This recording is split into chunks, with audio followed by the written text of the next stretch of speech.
સુરત શહેરમાં વધુ એક હત્યાની ચકચારી ઘટના સામે આવી છે।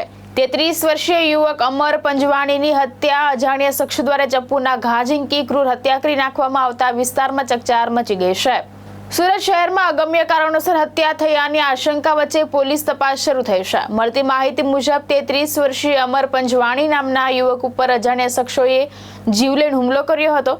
હુમલાખોરોએ યુવક ઉપર ચપ્પુ વડે ઘા ઝીંકતા ગંભીર રીતે ઇજાગ્રસ્ત થયેલા યુવકનું મોત નીપજ્યું હતું। મૃતક અમર પંજવાણી સુરતમાં ગેરેજ ચલાવી પોતાના પરિવારનું ગુજરાન ચલાવતો હતો। યુવકના મોતથી પરિવારમાં શોકનો માહોલ છવાઈ ગયો છે। પરિવારમાં હવે માત્ર વૃદ્ધ માતા અને એક ભાઈ જ બચ્યા હોવાનું જાણવા મળ્યું છે।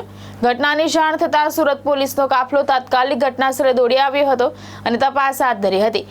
પોલીસે અજાણ્યા હુમલાખોરો સામે ગુનો નોંધી હત્યારાઓને ઝડપી પાડવા ચક્રો ગતિમાન કર્યા છે। હાલ પોલીસ આસપાસના સીસીટીવી ફૂટેજ અને અન્ય ટેકનિકલ પુરાવાના આધારે તપાસ કરી રહી છે।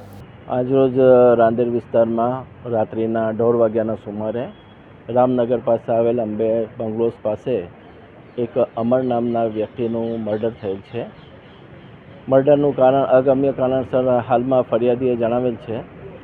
મર્ડરનું ચોક્કસ કારણ જાણવા માટે અને આરોપીની શોધખોળ કરવા માટે રાંદેર પોલીસ સ્ટેશન અને અડાજણ પોલીસ સ્ટેશનની જુદી જુદી ટીમો હાલમાં કાર્યરત છે અને આરોપીને શોધવાની કામગીરી હાલમાં ચાલુ છે।